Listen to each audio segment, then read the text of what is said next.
साथियों अपने पढ़ रहे थे अजमेर का चौहान वंश। कहाँ का?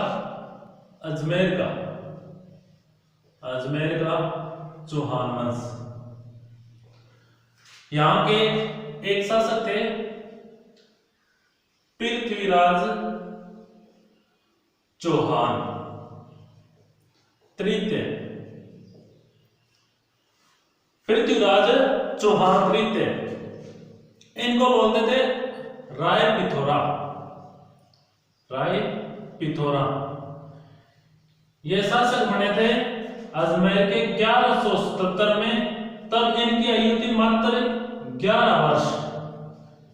11 वर्ष की आयु में ये शासक बने और ये हिंदू सम्राट, अंतिम हिंदू सम्राट थे जिनका शासनकाल यानी साम्राज्य दिल्ली तक पहुंचा, दिल्ली तक फैला हुआ था अंतिम हिंदू सम्राट। और इनके काल में एक कनौज के शासक थे,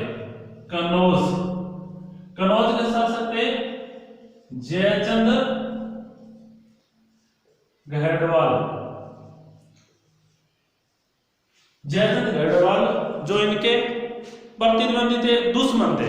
इनके साम्राज्य राजनीति से ये परेशान थे और इनकी एक लड़की थी जिसका नाम था संयोगिता।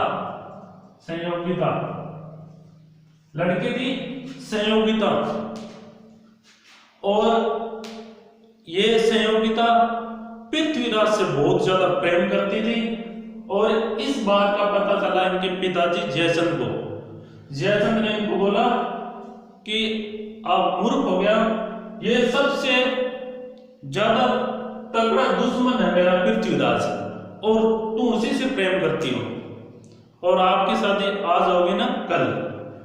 तो जयचंद ने क्या किया, एक स्वयंवर का आयोजन किया जिसमें आसपास के राजकुमारों को बुलाया गया, पत्र दिया गया, लेकिन पृथ्वीराज को पत्र नहीं भेजा और स्वयंवर का जोरदार आयोजन हुआ। जयचंद ने क्या किया, जहां पर दरबार लगा हुआ था और उसके बाद जहां जूते चप्पल खोलते हैं वहां पर पृथ्वीराज की मूर्ति बनवा दी और वहां पर रखवा दी। जूते चप्पल खोलते हैं, ये अपमान करना चाहता था पृथ्वीराज का। और स्वयंवर शुरू हुआ, बहुत बड़े बड़े राजकुमार आए थे।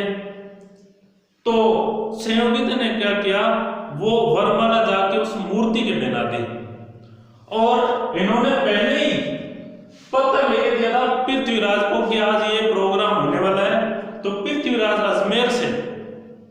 अजमेर से अपने सैनिक और खुद चला गया और वहां से संयोगिता को उठा लेता है और पीछे इनके जयचंद के सैनिक निकलते हैं। तो पृथ्वीराज के सैनिकों ने वहां पर हमला कर दिया और वो लेकर निकल जाता है। तो 1191 की बात है।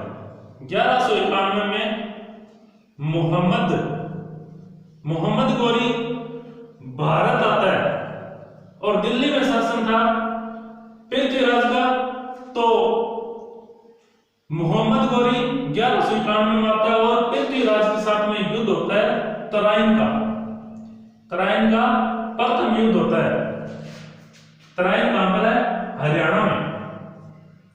इस युद्ध में क्या होता है कि मोहम्मद गौरी हार जाता है और पृथ्वीराज जीत जाता है। और यह बात पता चलती है जयचंद को कि पृथ्वीराज जीत गया है और मोहम्मद गौरी आक्रमण कर रहा है। तो उन्होंने क्या किया, मोहम्मद गौरी को दोबारा बोला जयचंद ने कि अब की बार आप युद्ध करो, आपका साथ मैं दूंगा। दूसरी बार आक्रमण किया 1192 में। किसने? गौरी ने। यहां पर था पृथ्वीराज के साथ तराइन का दूसरा युद्ध हुआ। तराइन का दूसरा युद्ध कब? 1192 में हुआ। 1192 में मोहम्मद गौरी का साथ किसने दिया? जयचंद ने दिया। और जयचंद साथ दिया तो पृथ्वीराज इस युद्ध में क्या है, हार जाता है और इसे बंदी बना लेता है। दूसरे तराइन के युद्ध में 1192 में इनके साथ आते हैं मोइनुद्दीन चिश्ती। मोइनुद्दीन चिश्ती कहां पर आते हैं? भारत में आते हैं। चिश्ती भारत में आते हैं और अजमेर में इन्होंने चिश्ती सिलसिले की क्या करी? चिश्ती सिलसिला शुरू किया। सिलसिला मतलब उन्हें संप्रदाय बोलते हैं, उसको मुस्लिम सिलसिला बोलते हैं। और उसकी प्रधान पीठ बनाई अजमेर को, और आज इनकी यहाँ पर दरगाह बनी हुई है। तो 1192 में पृथ्वी सिंह हार जाता है और उन्हें बंदी बना लेते हैं। बंदी बनाकर इनकी आंखों से इसने अंधा कर देते हैं, सलाखें निकाल देते हैं आंखों के अंदर से। और अंधा होने के बाद में पृथ्वी सिंह क्या है कि ये शब्द वेदी बाण चलाने में माहिर थे, शब्द वेदी बाण चलाने में। तो गौरी ने कहा कि उनको मारने से पहले एक बार देखा जाए कि ये सच में शब्द वेदी बाण चला सकते हैं क्या। तो पृथ्वीराज के साथ में थे चंद्रबरदाई। चंद्रबरदाई थे जिन्होंने पृथ्वी राज रासों की रचना की, रासों की रचना की। ये इनके साथ में थे और उन्होंने गौरी ने दरबार में बुलाया गया पृथ्वीराज को और चंद्रबरदाई को, और बोले कि आप मेरे को शब्द वेदी बाण चला के दिखाओ।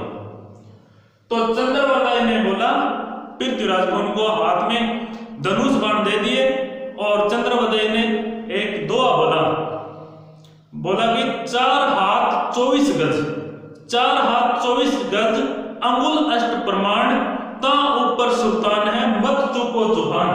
ये बात बोलते ही पृथ्वीराज ने धनुष चलाया और सीधा जाकर गौरी के गले में लगा, और गौरी वहीं खत्म हो गया।